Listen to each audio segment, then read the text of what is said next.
What is up, everyone? It is Lan here with another episode of Cheeseheadz Weekly. It is football time. I'm recording this on Thursday night. Ravens and Chiefs going on as I speak. You're probably likely listening to this Friday, but I am here to get into some real football stuff. It feels like it's been forever since I've been on here, and the last show we did was the Paul Brettel episode where I gave my 53-man roster prediction. We're long past that, and we're into game week. Tomorrow, or perhaps today, whenever you're listening to this, is Packers-Eagles in Brazil. Gonna be a great game, and I'm here to preview that for you. Before I get into that, if you'd like to connect with the show, you can check out our polls on Spotify every week. You can also leave a comment there as well on what you think of the show, any feedback, what you want to see, any questions, anything at all. Feel free to post that. You can check out our website at greatcove.net/cheeseheadz, spelled with a Z on the end there.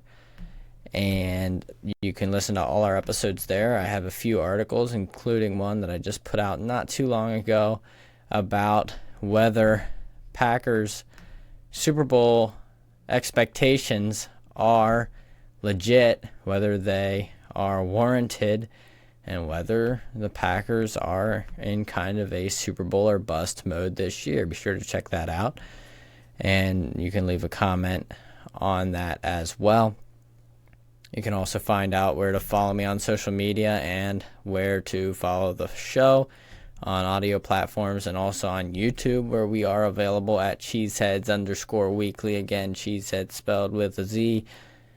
Sure to check us out there. You can hit the subscribe button. You can hit the bell if you want to be notified when a new episode comes out.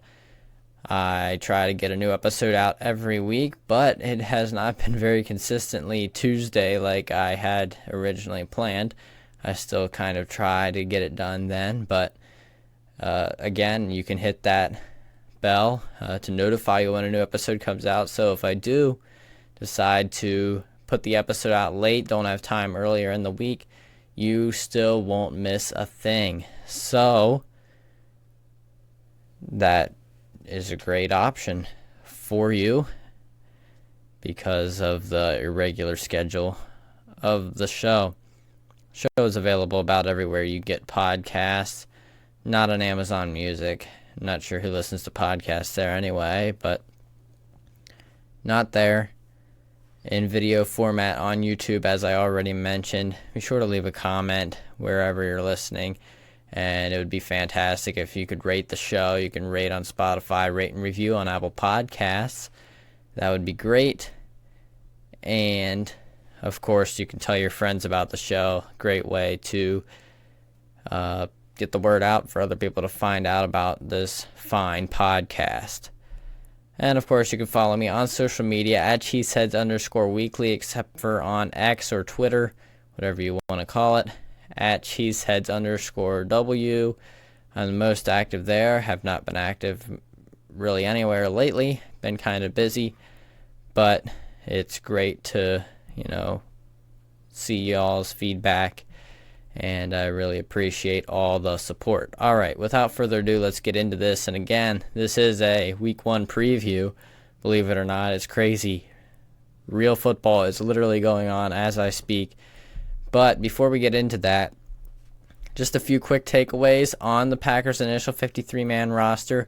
Things have happened. A few moves have been made already since then, and we'll get into that. But the Packers traded for Malik Willis. He made the roster. No other quarterbacks made the roster.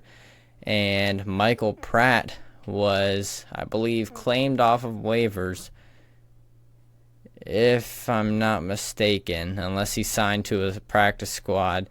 Either way, he did not end up back with the Packers. He is now a Tampa Bay Buccaneer. And Sean Clifford signed with the practice squad, so they have their more experienced guy that they could potentially elevate to be the backup for Week 1. depending on how quickly Willis can learn the system. As far as running back, again, we talked about, no, we didn't talk about because it didn't, yeah, this is crazy how long ago it's been, but A.J. Dillon out for the year. Some serious implications here. A.J. Dillon placed on IR, out for the year with that stinger/neck injury, whatever it is. Apparently it's more serious than we thought. Packers, according to Matt LaFleur, did have plans to use him, so it's not like they're just putting him there to eventually cut him. It's, it's what they had to do because of the injury, and they did have another spot to use on someone to be put on IR and designated to return. They used one of those on Tyler Davis like I predicted. I thought they'd use the other on either Marshawn Lloyd or A.J. Dillon, but they put A.J. Dillon right on IR for the whole season, and Marshawn Lloyd was not put on IR, which means he'll likely return soon, and we'll get into injuries ahead of the game here shortly. As far as wide receiver, wasn't really any surprises. They kept Malik Heath, who I kind of thought they were going to keep. I predicted DeBose, but that's besides the point. They kept the main six. Skipping ahead here, they did keep 10 offensive linemen, all 10 I predicted correctly. So, of course, that feels nice. I also predicted the tight ends correctly. As far as defensive end, they kept 6. I predicted them keeping 4. This probably shouldn't come as a huge surprise because, 1, Brenton Cox did make the roster last year. He made it again this year. Certainly didn't seem to get any worse as, he continues to develop year to year. In fact, he probably got a little bit better, had a pretty nice camp flashed, like he tends to do. And 2, second reason this should not surprise is really that, they kept 6 on the initial roster last year. Brenton Cox was one of them. I did not have him making my roster this year. And the other one was Justin Hollins, who did not play very much for the Packers last year, but did make the roster. So they kept 6. Brenton Cox, fringe guy on there, and Aaron Mosby, who had a fantastic end to the preseason. He gets on there as well, so very interesting turn of events. Inside linebacker, they did not keep Christian Welch, so quick note there. At corner, they did not keep Kalen King, who I thought they would try to keep. They did get him back on the practice squad, which is very nice to hear. They did not get back Christian Welch. At safety, this was what surprised me the most. They kept Zane Anderson, which I didn't see happening. They did not keep Anthony Johnson Jr., who just about everyone thought was all but a lock on this roster, played very well in Week 3. Did play a lot, which can be a telling sign sometimes, if you're on the bubble, is if you're getting lots of playing time. And he did get lots of playing time, played well, but he is no longer a Green Bay Packer. He got claimed off of waivers. I do not remember who claimed him. By the way, Grant DeBose got claimed off waivers. The Dolphins claimed him. I do remember that. And so, kind of, Packers, as Goody would say, this is a great problem to have with the roster crunch and everything. But, man, lost some potentially, impactful players down the road to other teams just because they had to release guys to make things work out. So that is a little bit saddening, I guess. I was a big fan of DeBose and Johnson Jr. especially, and really did not see that coming, especially the Johnson Jr. one. But I think they kind of were hoping they could get both of those back on the practice squad, as well as maybe Christian Welch, although I think they did have an opportunity to bring him back. They just did not do so. But yeah, sometimes this is the way it goes. Not very many players were claimed. It just so happened that 3 of them were from Green Bay. Royce Newman got claimed as well. So sometimes that's just the way it works. And I mean, if I'm being completely honest, Green Bay is not a bad a bad, a bad place to be claiming players that are waived from. So, interesting developments there. And on special teams, the Packers, in a somewhat surprising move, I thought Carlson had clearly won the job. They released him and kept Greg Joseph for all of one day when they claimed Braden Narveson, kicker for the Titans, who got released, did not beat out Nick Folk over there for the job. Had a pretty nice preseason. Made a 59-yarder, I believe. Missed a 58-yarder. Short, but if you make a 59-yarder, I think that tells you that he has some leg. And also, I believe he made that 58-yarder that he missed. It was just that there was a penalty or a timeout was called or something. And after he would already kick, they figured out a timeout had been called. And he tried to kick it again, and it did not make it far enough. So, but, I mean, certainly a strong leg. His wife grew up in Wisconsin as a Packers fan. So, cool story there. He's already, getting a ton of hype. I mean, it's kind of crazy to be a kicker, and now everyone in Green Bay loves you, but we'll see what happens. I'm not, jumping for joy or anything. We got to actually see it on the field.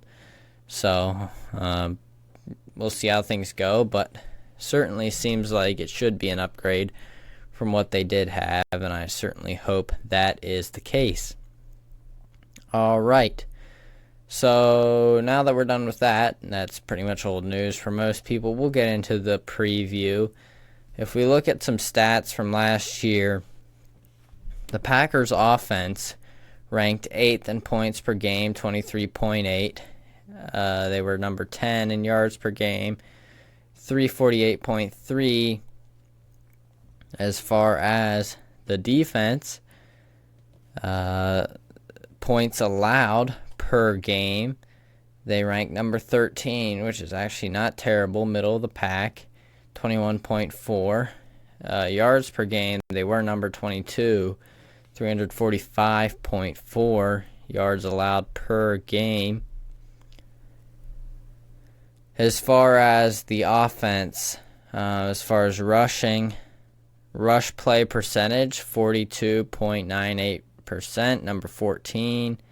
Pass play percentage, 57.02%. So pretty balanced offense. That was ranked number 19, by the way. Pretty balanced offense overall, which is what Matt LaFleur likes to run. Completion percentage, 64.62. As far as the defense, rush play percentage,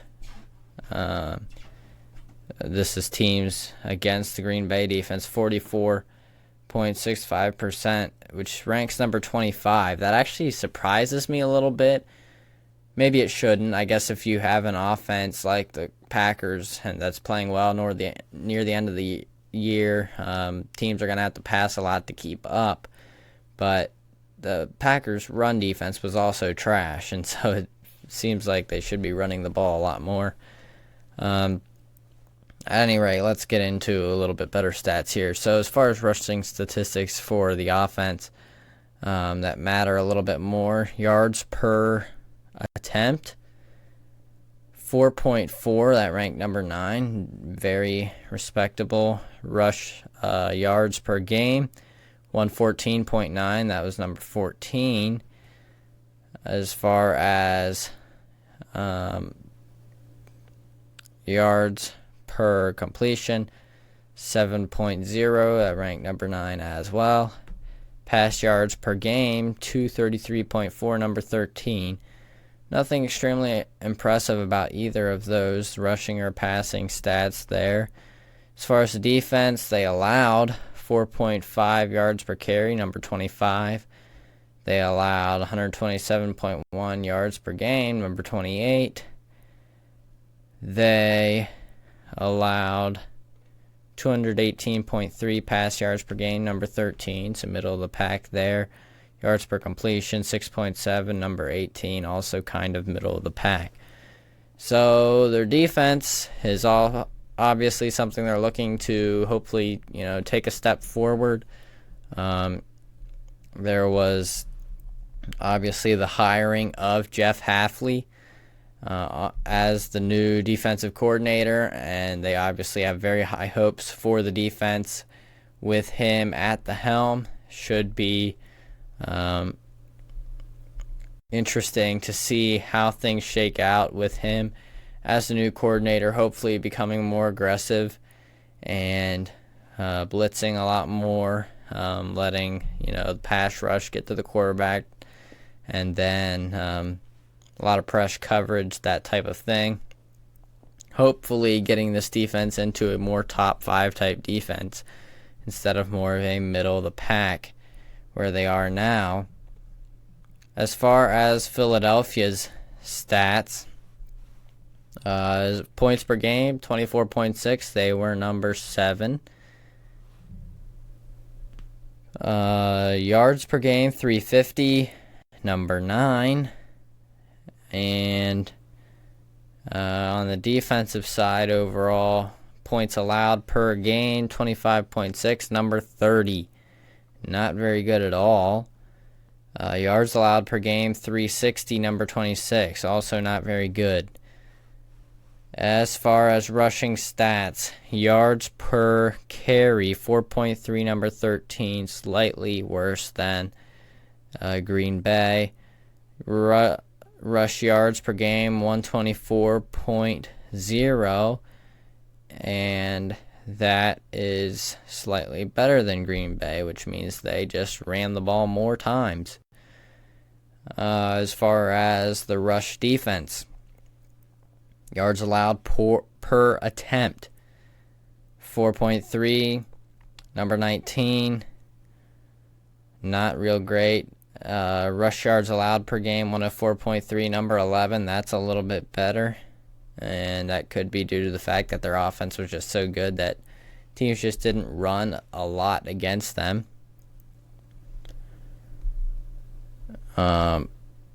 But as far as yards per rush allowed, Packers were a lot worse. Their run defense was just not good all across the board. Their run defense did not look good at all. Eagles' run defense was slightly better than the Packers in most regards. Their yards per rush wasn't great, but everything else was number 11 or better. Rush yards per game was number 11, and just due to the fact that teams just didn't run the ball against them very much. However, they were a little leaky against the pass. Yards per pass, 6.7, number 19. Interesting. Pass yards per game, ranked. I'm not actually totally sure what the ranking is for the passes per game. They were dead last in passes per game, 38.2. I'm not sure if the stat is you want to have more or less of those. So anyway, pass yards per game though, 255 pass yards allowed. Per game, 255.7, number 30. So they were not good against the pass. As far as passing statistics, yards per pass, this is for the offense now. Yards per pass, 6.8, number 12.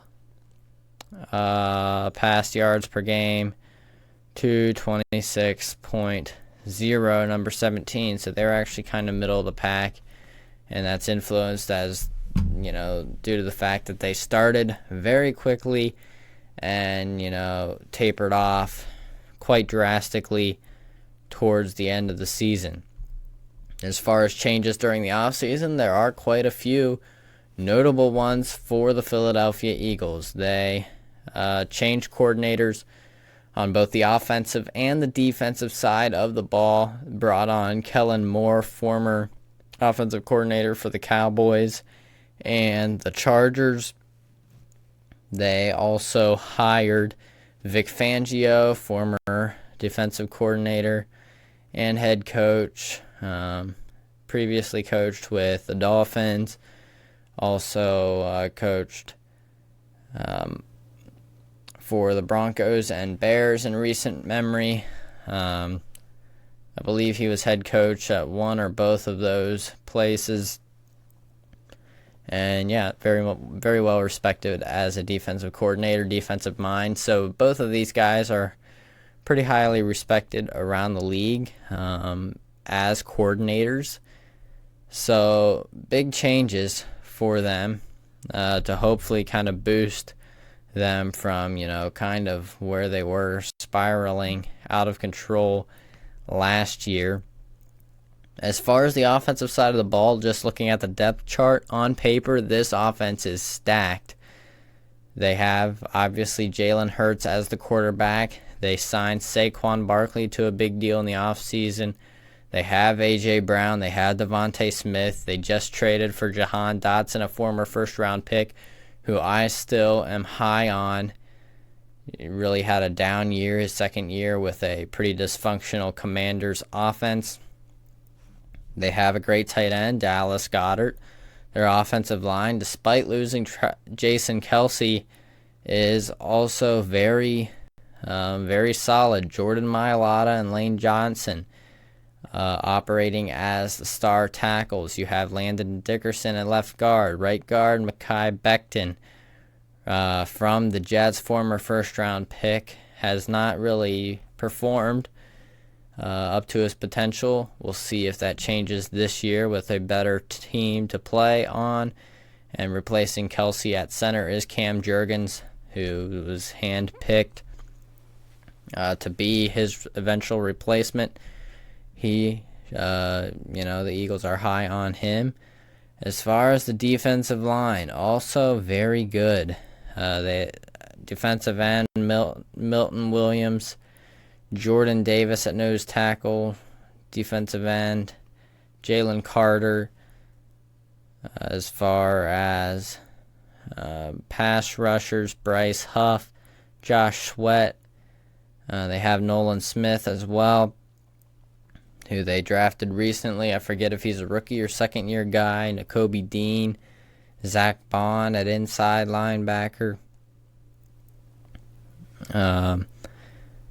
And they also drafted Jeremiah Trotter. They do have Devin White as well, who we'll get to. He is not going to be playing in this game. Started out his career very, very well. Gave the Packers fits in the NFC Championship game back in 2020, I believe it was, against the Buccaneers.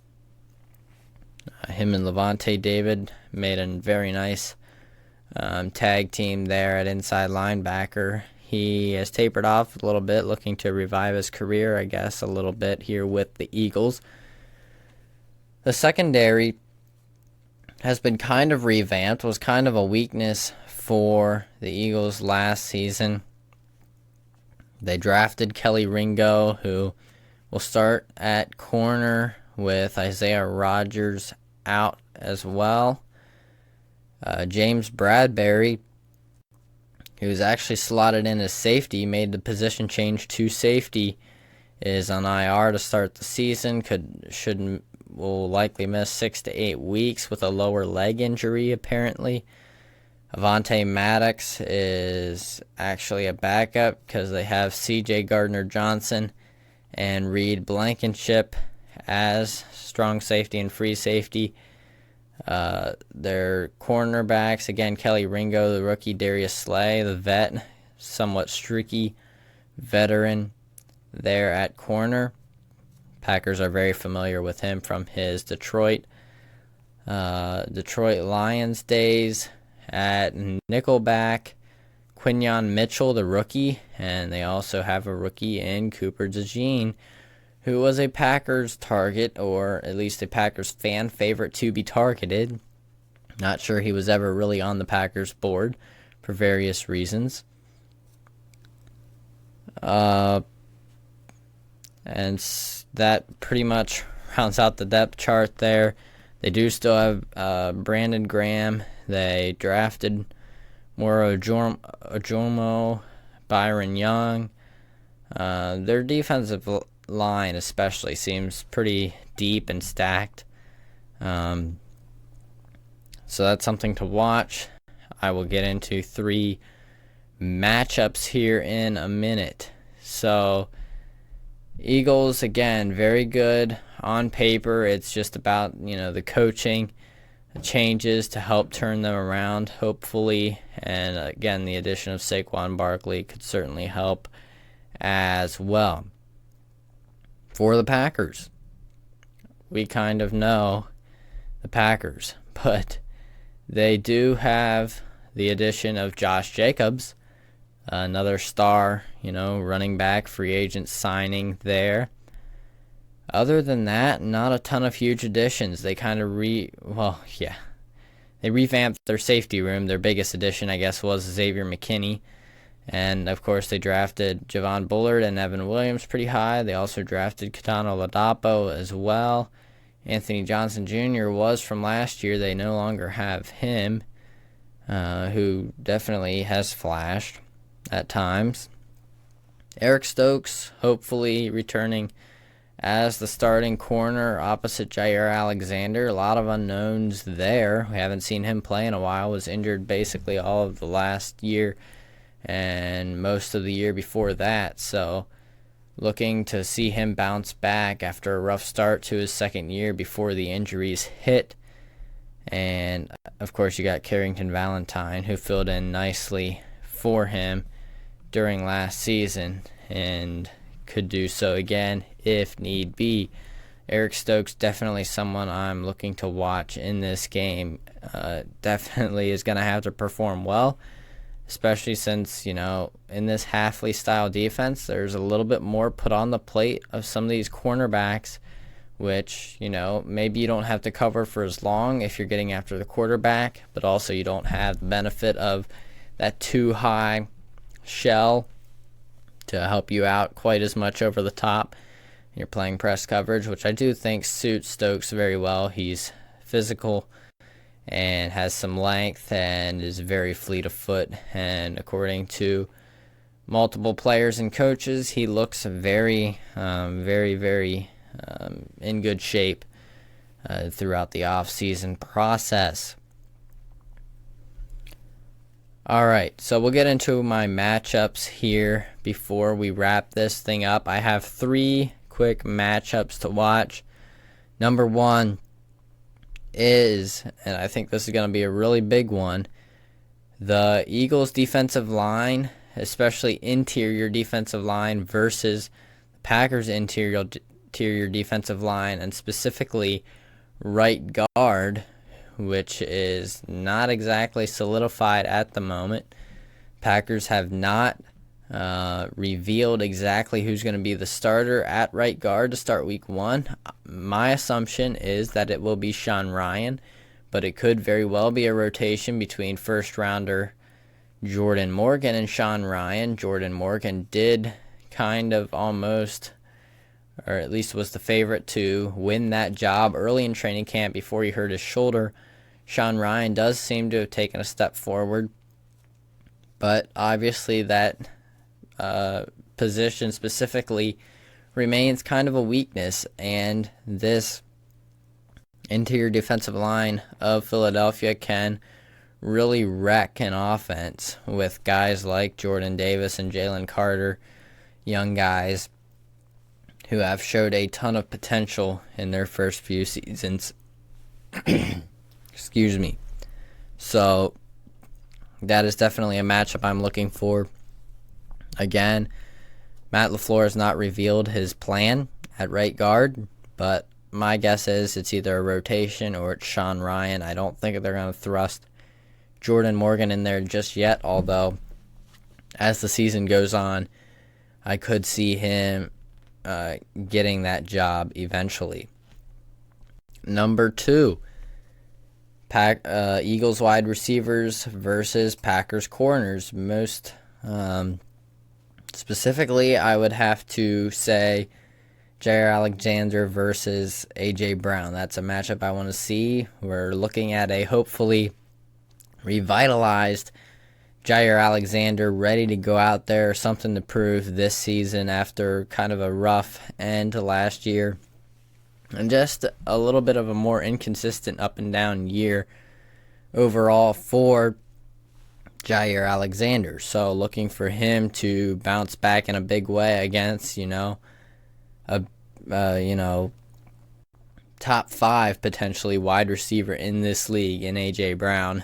And that is certainly going to be quite the matchup, and we've seen that before last year, I believe, or maybe it was the year before. And so it'll be very interesting to see how that matchup pans out.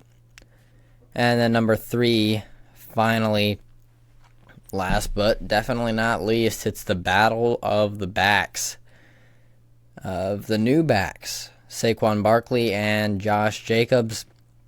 Again, 2 big free agent signings by each of these 2 teams. And so it'll be interesting to see how they are utilized and how they impact the game. Certainly, both of these guys can catch the ball, they can run the ball, and are very good at both. So it'll be very interesting to see kind of how they are used and how they are able to perform behind pretty good offensive lines, although I would probably say the Eagles is slightly better than the Packers. So overall, going into this game, a lot of uncertainties for both sides, especially the Packers, very young team. We don't know how they're going to start the season. We know how they ended the season last year, but again, week 1 could be some rust, some slow starts, and again, some change specifically on the defensive side of the ball. Lots of unknowns there, but it'll definitely be exciting to see how that defense looks against this,